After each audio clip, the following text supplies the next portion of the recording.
Hello mga Mars! Welcome back to my channel, Karen Scoop Station here. Disclaimer, itong photos and videos na yung mapapanood ay hindi ko po pagmamay-ari at i-credit natin ang mga owner nito. 2 days ago, may nabuo na namang pag-iibigan. Nakakatuwang isipin, sila ay lumaking sabay dahil magkasama sila sa isang show kada linggo sa ABS-CBN. Napakalit lang po nila noon. Pero 2 days ago sila ay binasbasan na at tuluyan ng sinarado ang kanilang pag-iibigan sa pamamagitan ng basbas ng Panginoon.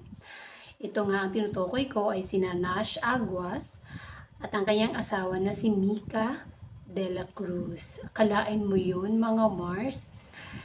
May isinare nga si Nash ng ilang photos and videos na napaka-cute ng dalawa na meron pa silang hawak-hawak na baby bottle na napakaliit pa lang nila. Alam ko matagal na rin silang mag-boyfriend and girlfriend pero wala. Sa simbahan din talaga ang ending ng dalawa. And true love talaga, no? Nakakatuwa talaga. Akalain mo yun, yung nakita mo silang lumaki dahil lagi ka rin nanonood ng Going Bulilit noon at nakikita mo nga sila.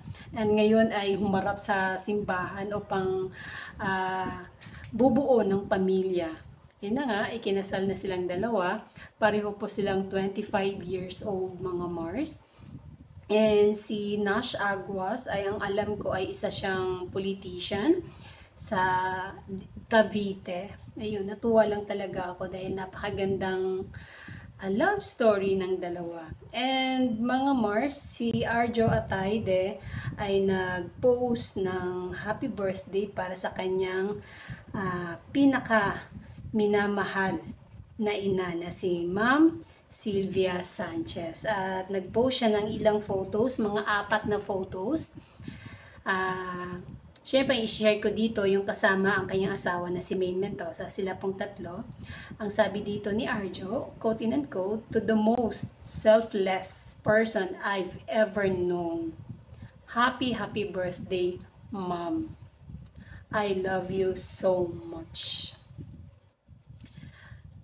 Ay, nako, mahal na mahal talaga nila ang kanilang mami.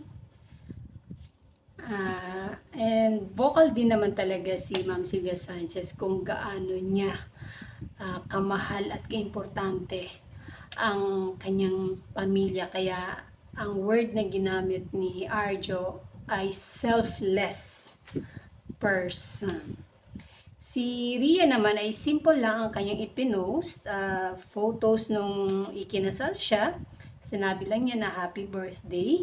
And then si Jella naman, maganda rin ang kanyang i-share na message para sa kanyang mami. Sabi niya, quote and quote, "Beyond words, beyond measure, mahal kita Ibiang. No one will ever love me, cheer for me, and believed in me the way you do. Thank you for being my number one fan and bestest friend. Happiest birthday." Ayun ang message ni Jella para sa kanyang mami na nag-share pa ng photo na napaka-cute ni Jella. Ayan, no? Ang cute. Tapos, itong video na shinare niya na clip video na nakaakap si Ma'am Sylvia Sanchez at sobrang higpit ng yakap ni Jella sa kanyang mami. Alam mo, na-touch ako dito. Naiiyak ako. Ayun, yun lang, share ko. Happy birthday, Ma'am Sylvia Sanchez. Inaantay ko yung message ni Maine. Pero alam mo, sa totoo lang, wala pa talagang puro lang mga photos, mga greetings na nakikita ko sa Instagram. And si May naman ay nag-post sa kanyang kahapon sa kanyang broadcast channel na sabi niya dito, movie time before bed. What's a good thriller movie on Netflix and HBO? Ayun. At tuwang-tuwa ako dito sa isinare na video ng TVJ official na parang aligaga si May Mendoza. Tapos meron siyang iniisip. Pati si Vic Soto ay talagang hindi rin niya alam kung anong gagawin niya. Talaga to si May, ang galing magkapag-isip ng content. Ang galing lang, natutuwa lang ako. And that's it mga Mars. Thank you for watching this video. Please like, comment, and subscribe for more scoops.